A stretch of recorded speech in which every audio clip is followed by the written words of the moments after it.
Hello everyone, hope you're doing well. Today we are looking at some planned economy and battle rating changes for January of 2020. I'm guessing they're going to actually come into effect in February, but there is quite a lot of them, so they are going to shake up the meta, especially when it comes to ground forces, and also a lot of bombers in the game, which is kind of nice to see. Another thing as well is there is a bunch of economy changes in the form of repair costs, as you can see here, and also some reward multipliers, so if you want to check them out, make sure to do so. I'm not going to go over them in this video because, to be quite honest, whenever I try and explain why the repair costs go up, a lot of people get annoyed at me. So the main thing is, when it comes to it, just if you have a favorite vehicle or if you have some stuff that you want to check, make sure to have a look at it, but there isn't anything that's going to drastically change how you play stuff. And remember, all of these stats when it comes to repairs and rewards are based on player statistics, so therefore everything is fed into an algorithm.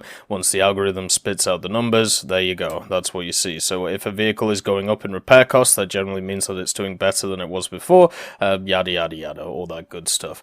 The other things to also mention in this is there are a few additional changes to the tech trees that you can see here. So the J22A, it has switched places with the J20 in the research tree, or it's going to, and then the Key 109 has been placed before the Key 102 onto the poor Key 109. The F4U1D has also switched places with the F6F5F.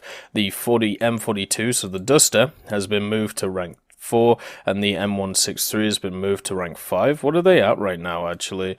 Just to check that, because I've got a feeling weren't they that before? Unless it was slightly different. Oh no, the M163 is actually rank 6 right now, and the M42 is rank 4. So, rank 5 right now. So that actually means that that's kind of a nerf to them when it comes to research. It means that they're not going to be as good at researching other stuff, but it does make the tree a little bit more balanced. The BMP2 switch places with the Object 906 in the research tree. So if you want to get your hands on the BMP2 and you don't have the Object 906, it might be time to research it now before it moves around. But it does make sense with the BMP2 being a higher BR than it, and yeah. Simple as that. They're just basically making it so each vehicle, it goes up in BRs, right? Instead of like a little bit higgledy-piggledy. Anyway, let's get started off with the aviation changes for the battle ratings, and we're going to be looking at the realistic aviation changes, then the ground realistic, and then the fleet arcade. This is just because, you know, these are the game modes that I play, so they're the ones that I'm most familiar with. If you want to see opinions on the arcade side of things, I'm sure there will be videos out there which look at them as well. So let's get started. The first machine which is going up in BR is the CR32 BIS. The CR32 BIS is going from 1.3 to 1.7. This is a Italian little plane. It's actually the premium that they have, the starter premium, and it's kind of weird to see it go up to 1.7. I don't know who is going around doing incredibly well in it, and also it's kind of surprising that it's doing better than the CR42. The CR42 is an incredibly good plane, and seeing the CR32 go above it, the CR32 definitely has more firepower, but I'm not sure it has as much maneuverability. The CR42 for me has always been one of the funnest and best biplanes in the game, so to see the CR32 BIS go above it is very much a surprise. It won't really change that much in the grand scheme of things, just a general surprising feat. The J22A is going up to 2.3 from 2.0. If you don't know what the J22A is, it's the kind of Focke-Wulf looking thing that was added to the Swedish tree in the last update. The J22A is at rank 2, battle rating 2.0 now, along with its brother, the J22B, which is also at 2.0. Both of them are going up. The J22A to 2.3, and the J22B is going up to 2.7. These two changes are definitely required. Both of these planes are incredibly good, and they also have the same performance when it comes to flight characteristics and when it comes to engine power. The only difference between them is the J22B has more of the 13.2 millimeters, and if you've played the Swedish, you'll know now the 13.2 millimeters don't take prisoners. They're incredibly good. I would actually say, if I was thinking about the Swedish, actually have two of the best guns in the game, the 13.2 and the 8mm. are doing incredibly well in performance right now, and seeing these two go up, I think, is a testament to it, on top of the fact that they also are doing really well functionally, just because they're kind of really nice aircraft to fly. What I mean by this is they go around the air pretty well, you know, they cut through the air very well. The only problem is they don't have that initial rate of climb, which can catch them out a little bit, but they should be okay. The general statistics that I have on machines like this, like the J-22B, in 4 battles, I'm 13 air kills and 1 death. It's as simple as that, and that's with 4 wins. And the J-22A, I only had 1 battle in it, 3 kills, 0 deaths, and I spaded the thing. So yeah, my opinions on these vehicles are they are incredibly good, and I think it's good to see them go up in BR. The B-18A is going up to 2.7 from 2.0. Don't really understand this change, if I'm honest. When I look at it compared to the B-34, the B-18A always had really nice bomb loads, right? It had the 2,000 pounder, the 2 1000s, or the 4 500s, so you could do pretty well with it. The B-34 has access to slightly worse bomb loads, but the B-34 gave you this option to become a pseudo kind of heavy fighter because of the guns in the front of it. Very much a young B-25. So to see the B-18A go up is kind of a surprise, but I suppose it is better than the PBY. And bombers at lower tiers are just in a very, very odd place right now. The balancing of bombers at low tiers is all over the place. If you look at stuffs like the Farman F222.2, that's at 1.3 still. And that has a better bomb load than the majority of planes going up to rank 4. So I don't understand. I would love somebody to explain to me the philosophy behind putting the B-18A up to 2.7 when you have like the Farman and the NC223 and many others which are lower than it, which have as good or better bomb loads and also can't be caught because they're mainly facing biplanes. Even stuff like the S-81 set at 1.3, it has access to 4 500 kilo bombs. So yeah, it's just weird to me that the B-18 is going up, as I don't understand why that is getting that treatment compared to everything else. So yeah, that's a bit of an odd one to me. The B-18B is also going up to 3.0 from 2.3. The B-18B is... where is the B-18B actually? Which tree is it in? Is it in the Chinese tree? It's always hard to tell sometimes. I can't actually find the B-18B right now in the game because I thought it was the Swedish machine. Oh, it is. Sorry. Okay, it is the Swedish machine. So the B-18B is going to 3.0. This, to me, makes a lot of sense. If you haven't played the B-18s or the T-18s, these are the medium bombers that are for Sweden. They're not exactly medium bombers. They are machines which are incredibly good at the heavy fighter role or the interceptor role as well. So once you've dropped off your bombs, what you do is you go and annihilate another plane in the area, and since they have access to 13.2mm turrets and also one single offensive 13.2mm, that's enough to be able to cripple any bomber that is going in. The 2.3 B-18B I've been pretty much using to hunt down stuff like Ju-88s and Heinkels, and it just gives you that nice little versatility.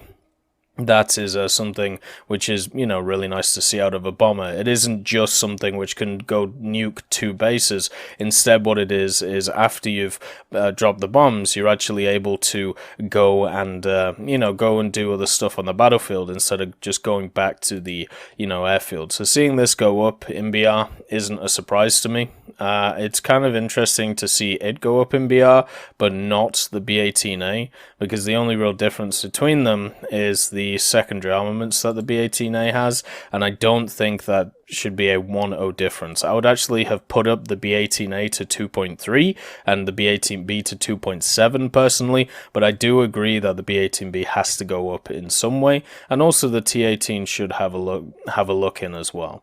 The next vehicle is the Do-217J1. The Do-217s have been relics of a bygone era in War Thunder for a very long time, meaning that they go up in BR, they go down in BR, and most of the time what happens is they just kind of just sit there and nobody really uses them. The J1 is an example of this.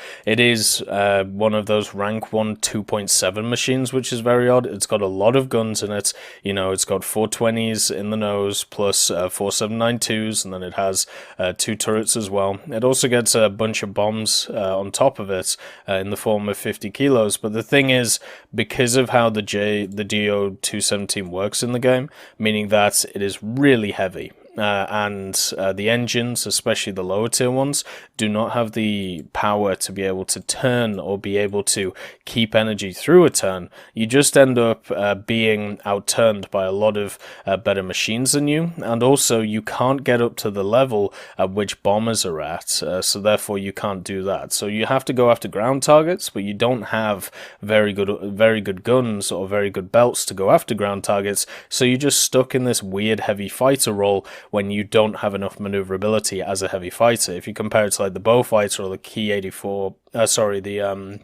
the Key 45 Co, it just gets outmatched so much. So seeing it go down in BR is not a surprise. I think instead of going down in BR, it may be worth keeping it at its BR and then just giving the J1 and the J2 giving them a bomber spawn, or giving them a high interceptor spawn, kind of like you do with the JU-88C6, which just fills its role right now at 2.7 anyway, so I think that would be much nicer to see. But c'est la vie. The TBF-1C, it's going down to 2.7, used to be at 3.0.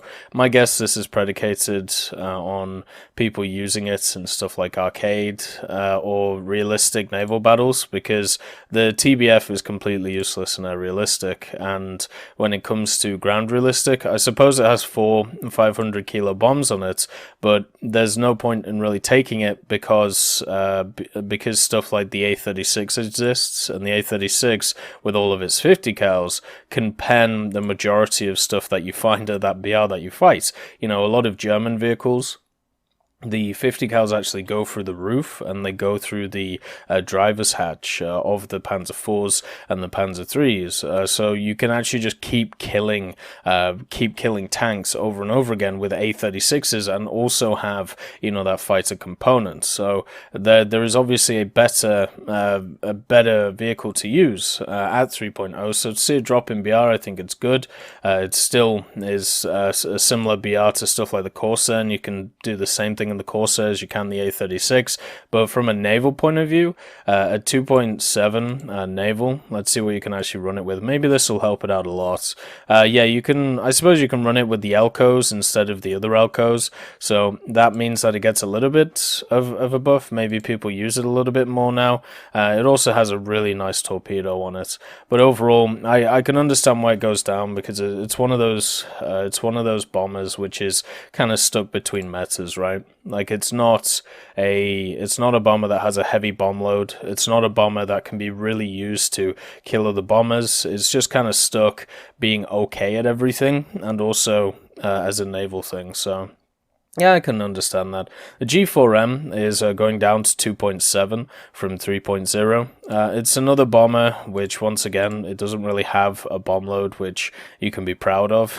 It's got a bomb load which is okay, but it's nothing to really write home about. So 4 250s, or you got the 800, of course. Never take the AP, always take the HE, and then also it can carry some torps, which is really nice. So you can still use it in naval battles. They just, you don't normally. So the G4, it has pretty good defense with that 20mm in the back. I don't ever see them though, but that isn't just the G4. I never really ever see any Japanese bombers in a realistic, and I think that's just the fact that they don't really fit the game mode, because half the time you get on maps which either don't have bases or they don't have easy ground targets to go for. So instead, you just kind of sat there and like, oh, well, I suppose I'll try and bomb a carrier again. And if you're trying to spade these machines and you only have like the 50 kilo bombs, like the G4, it starts off with 12 60 kilo bombs. You're not going to be doing much with that. And that's definitely shown, in the playstyle of the thing. So for me, The G4 and a lot of the Japanese bombers, I would actually advocate for a BR range for them. So you know that it's okay starting it at 2.7, but when it gets all of its bomb loads, you could easily put it up to 3.0 if you know you have access to the 800 or the torpedo. So for me, I like the change just based on its stock set. But I also understand that when it's fully upgraded, it does have some okay bomb loads and good coverage for its guns. Maybe the maps is the issue. Maybe that's why, you know, it's not doing too well. The P108A Series 2 is going down to 4.0. If you don't know what this machine is, it's an Italian bomber which actually has access to 102mm in the nose, making it an attacker. It's one of those machines that I really disliked grinding because of the fact that its aiming reticle does not really line up with what you actually shoot at, and it was actually one of those things that I spaded by just dying over and over again while trying to hit ground targets. It's not fun in ground realistic, it's not fun in, it won't be fun in naval realistic because it's way too big, and in air realistic it's just a big SL and RP pinata. So to see that go down, you know, it's nice. I don't think it'll help it at all. The PV2D is going up.